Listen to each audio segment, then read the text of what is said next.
A story about germs, hygiene, and staying healthy. Avi loved mangoes more than anything in the world. One afternoon, he ran into the kitchen, eyes shining. "Mama, mango time," he cheered. Mama smiled. "Yes, Avi, but first wash your hands." Avi frowned. "My hands are clean, look." Mama nodded gently. "They look clean, but there are invisible germs on them." Avi blinked. "Invisible?" Mama brought a bowl to the table. Inside the bowl was water mixed with shiny glitter. "These are present germs," she explained. "Dip your fingers." Avi dipped his fingers and laughed. The glitter stuck everywhere. "It's sparkling." He giggled. Mama asked him to touch the table. Little shiny dots stayed behind. Then she asked him to touch his t-shirt. More glitter stuck on the cloth. Avi stared. "It's going everywhere," Mama nodded. "That's how germs spread.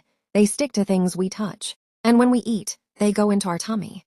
Avi made a tiny worried face. He touched his cheek, and glitter stayed there too.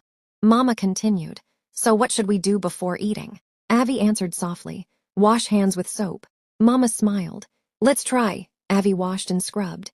Front, back, between fingers and thumbs. The glitter slowly disappeared. His hands felt fresh and clean. "Perfect," Mama said. "Now mango time."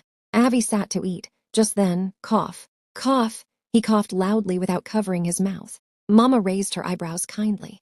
"Ah, Avi, when we cough or sneeze, germs fly into the air." Avi thought for a moment. "What do I do then?" Mama showed him. "Cough into your elbow, like this." Avi copied her. Cough into his elbow. "Good manners," Mama clapped.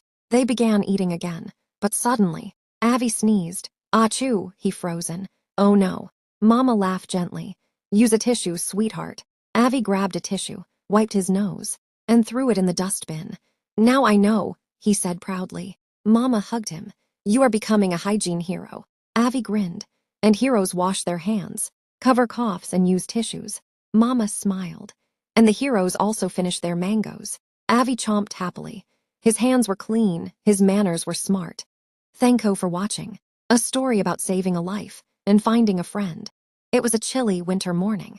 The wind blew softly, and tiny white clouds of mist floated in the air. Arev and Misha stepped out of their house wearing warm jackets and woolen caps. As they reached the gate, Misha suddenly stopped.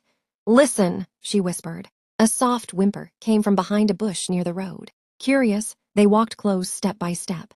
They saw a tiny puppy shivering. He looked weak, hungry, and very scared. "Oh no," Arev breathed. "He's freezing." Misha gently knelt down. "Hi, little one," she said softly. The puppy lifted his head and stared at them with big sad eyes. Without wasting a minute, the children ran back home. "Mama, Papa, a puppy needs help." Mama grabbed an old blanket and picked up a small bowl of warm milk. She went outside. Misha wrapped the puppy carefully in the blanket. Arev held the bowl under his nose. The puppy sniffed it, then started drinking slowly. Slurp, slurp. His tail wagged just a little. "Look," Arev smiled. "He feels better already." They carried him inside and placed him near the heater. His tiny body shook less and less. Mama stroked his fur gently. "He must have been alone in the cold," she said softly. "We'll take care of him." The puppy yawned and fell asleep. "What should we name him?" Misha asked. Arev smiled. "Snowy. We found him on a cold winter day. It's perfect."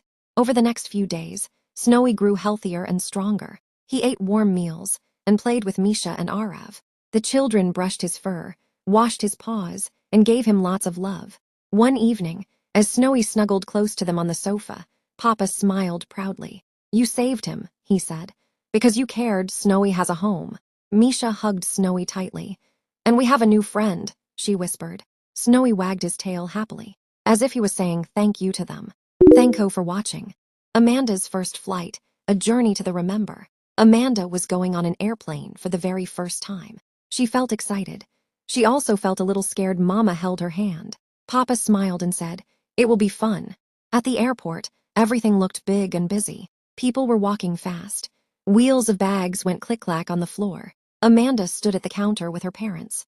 A kind lady checked their tickets and weighed their bags, 16.1 kilograms. Then they went for a security check. Amanda saw a big machine. She also saw a moving belt. "Put your bag here," the officer said kindly. The bag went inside a big machine. Amanda watched closely. "Is my bag okay?" she asked softly. "Yes," the officer smiled. "Your bag is safe." The bag came out the other side. Amanda clapped happily. That was easy, she laughed. Amanda walked through all the security checks. A man smiled at her. Nothing beeped. That was easy, Amanda laughed. They walked and walked. There were many doors called gates. People were sitting and waiting. Amanda found her gate, but she did not want to sit. She ran to the window. Wow, she gasped. Outside was a huge airplane. It was taller than a building. It has long wings. How can this fly? She wondered. Soon a voice called them. Time to board.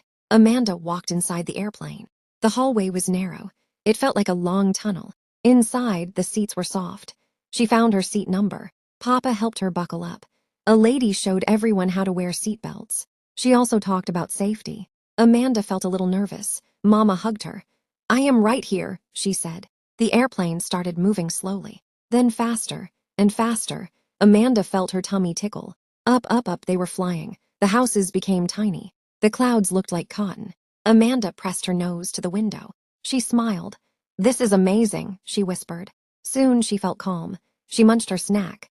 She drank juice. I did it, Amanda said proudly. Amanda felt a little sleepy, but she stayed awake. When the plane landed, she clapped. That was my first airplane ride, she said. She was excited to fly again one day. She waved goodbye to the airplane. Thank you for my first flight, she smiled. Thank you for watching. Rosie the Imaginary Unicorn. Once upon a time, in a world filled with magic and wonder, there lived a little girl named Mia.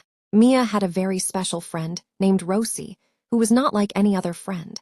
Rosie was an adorable imaginary unicorn with a pink and purple mane, and she loved to spread joy and laughter wherever she went. One sunny morning, Mia and Rosie decided to embark on a whimsical journey through a land of rainbows and candy clouds. With a sprinkle of magical stardust, they soared through the sky, their laughter echoing like sweet melodies. Their first stop was the enchanted forest, where talking animals greeted them with excitement.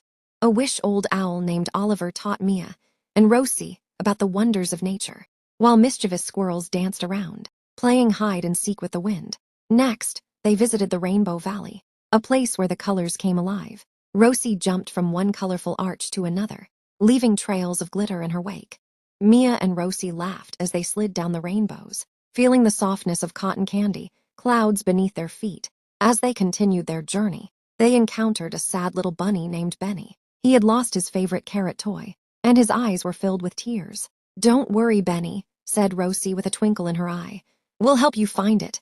With Mia's clever ideas and Rosie's magical intuition, they followed Carrot Crumbs to a hidden burrow, found the carrot toy, and returned it to a joyful Benny. Grateful for their help, Benny introduced Mia and Rosie to the Candyland fairies. These fairies had the power to create delicious treats out of thin air. With giggles and whispers, they conjured candy canes, lollipops, and marshmallow clouds. Before they knew it, the sun began to set, painting the sky with hues of pink and orange. It was time to return home. Mia and Rosie hugged the Candyland fairies and bid farewell to their enchanted friends. Back in Mia's bedroom, as she cuddled her teddy bear and hugged her unicorn plushie, she smiled at the magical adventures she had shared with Rosie. The end. Thank you for watching. Milo and the Broccoli Monster. Milo was a chubby, cheerful cat who loved food. He didn't like fish or milk like other cats. Oh no, Milo loved pizza, ice cream, and cookies. Every day, his mom said, Milo, eat your veggies and milk first. But Milo always replied, veggies are boring, pizza is fun. One night, after secretly eating 3 slices of cheesy pizza, Milo felt very full. His tummy made a gurgle sound. He yawned, curled up, and fell asleep. Then the dream began. Milo woke up in a land made of food. The trees were made of French fries. The rivers were chocolate sauce. And the clouds were cotton candy. Wow, he meowed. This is the best place ever. He ran around eating everything he saw. Donuts, chips, candy bars. After some time, he felt weird. His paws were sticky, his fur was greasy, and his belly was round like a balloon. Suddenly, he heard a deep voice. Who dares eat my chocolate river? Out came a giant broccoli monster, waving its green arms. You ignored your mom, didn't you? It said. Now you're in the land of junk. Milo gulped. I just wanted yummy food. Yummy is okay, said the broccoli monster, but too much junk makes you tired. Eat balanced food. The ground shook, cupcakes rolled, ice cream melted, and a big pizza slice chased him. Eat me, eat me. Milo ran fast and shouted, I want veggies, and milk, I want to go home. He tripped and poof, woke up in his bed. Milo looked around. No pizza or chocolate, just his kitchen. Mom was making breakfast. Good morning, sleepyhead, she said. Oatmeal and apples today. Milo smiled and hugged her. Thanks. Mom, can I have some broccoli for lunch too? His mom blinked. Broccoli, you. Milo grinned. Long story, I'll tell you after breakfast. Milo still loved pizza, but veggies and milk made him strong enough to run and play. Thank you for watching. For more videos, press the bell icon. Subscribe, like, comments, and share.